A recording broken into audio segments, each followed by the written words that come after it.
আমরা গত ৫ তারিখ থেকে যে অভিযানগুলো শুরু করেছিলাম, সেই অভিযানে আমরা ভৈরব এলাকার যে সমস্ত অস্ত্র এবং অ্যামুনিশন ছিল, অধিকাংশ অস্ত্র এখন পর্যন্ত আমরা উদ্ধার করতে পেরেছি।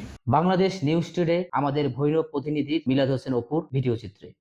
কিশোরগঞ্জের ভৈরব ৫ আগস্টের সহিংসতা থানায় হামলার পূর্বে সেনাবাহিনী উদ্ধার অভিযান দলের উদ্ধারকৃত অস্ত্র ও বিভিন্ন মালামাল পুলিশের কাছে হস্তান্তর করেছে সেনাবাহিনী। আজ শনিবার ১৭ আগস্ট সকাল ১১টায় হাজী আসমত কলেজ সেনাবাহিনী ক্যাম্প থেকে ভৈরব থানা অফিসার ইনচার্জ মোহাম্মদ শফিকুল ইসলামের কাছে অস্ত্র সকল মালামাল বুঝিয়ে দেন ভৈরব সেনাবাহিনীর camp commander lieutenant colonel Farhan Afrin.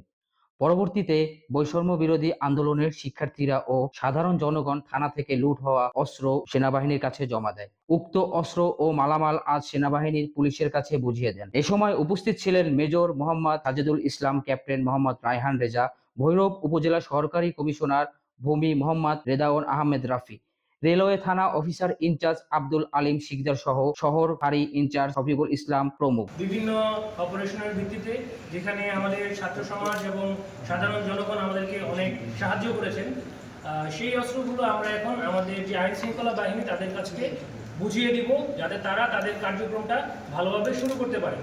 এই প্রচেষ্টায় আমরা এখন আমাদের যে অস্ত্রগুলো উদ্ধার হয়েছে সেগুলো তাদেরকে হ্যান্ড ওভার করছি।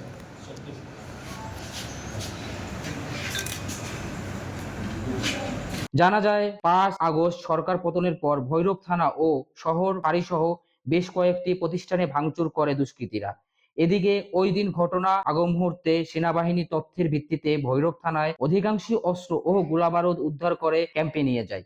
এদিকে দুষ্কৃতীরা থানা চত্বরে ভাঙচুর করে কিছু সংখ্যক অস্ত্র, গোলাবারুদ, বিভিন্ন ধরনের ফার্নিচার ও অন্যান্য সরঞ্জাম লুট করে নিয়ে যায়। এরপরই পুলিশ গা ঢাকা দেয়। এ ঘটনার পর সেনাবাহিনী ভৈরব বৈষম্য বিরোধী ছাত্র ও সাধারণ জনগণের সহযোগিতায় লুট হওয়া কিছু অস্ত্র, গোলাবারুদ, মোটরসাইকেল, অটো, আসবাবপত্র, বিভিন্ন সরঞ্জাম উদ্ধার করে। এ সময় মেজর মোহাম্মদ সাজেদুল ইসলাম বলেন, ভৈরবের ছাত্ররা প্রশংসনীয় কাজ করেছে। শুরু থেকেই ভৈরবের সর্বস্তরের মানুষ ও ছাত্ররা তাদের নিজ উদ্যোগে ভৈরব থানা থেকে লুট হওয়া কিছু সংখ্যক অস্ত্র উদ্ধারের সহযোগিতা করেছে। উদ্ধার হওয়া সরঞ্জামের মধ্যে রয়েছে shotgun, machine gun, China rifle, pistol, LMG gas, tear gas, rubber bullet সহ বিভিন্ন গোলাবারুদ। ইতিমধ্যে পুলিশ তাদের কার্যক্রম শুরু করেছে। পৌর স্টেডিয়ামে স্থায়ী কার্যালয়ে থানার কার্যক্রম চলছে। মূল থানার সংস্কার কাজ চলছে। দ্রুত সময়ের মধ্যেই তারা স্থায়ী কার্যালয় থেকে তাদের মূল থানায় ফিরে যাবে। এ সময় থানার হামলার বিভীষিকাময় পরিস্থিতির বর্ণনা দিতে গিয়ে ভৈরব থানার officer in charge OC Mohammad Shafiqul Islam বলেন, প্রথমে দুষ্কৃতীরা নাজমুল হাসান প্রো পার্কে আক্রমণ করে এবং আগুন লাগিয়ে থানা ভবনটি কালো ধোঁয়ায় অন্ধকারাচ্ছন্ন হয়ে যায়। পরে আমরা বুঝতে পারি আমাদের উপর আক্রমণ হতে যাচ্ছে।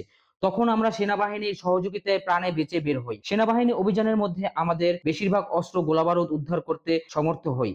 পরবর্তীতে থানাতে ভাঙচুর সহ বিভিন্ন গাড়িতে আগুন লাগিয়ে পুড়িয়ে দেয় দুষ্কৃতীরা। এ সময় তারা বেশ কিছু অস্ত্র লুট করে নিয়ে যায়, যেগুলো পুলিশের ব্যক্তিগত বক্সে রাখা ছিল। সেনাবাহিনী ও ছাত্রদের সহযোগিতায় লুট হওয়া অনেক মালামাল উদ্ধার হয়েছে। আজ থেকে আমরা নিজেদের মতো করে কাজ করতে পারবো। আমরা আন্দোলনের শুরুতেও জীবন বাজি রেখে কাজ করেছি এবং ভৈরবের সাধারণ মানুষের জানমালের রক্ষার্থে জীবন বাজি রেখে কাজ করে যাব।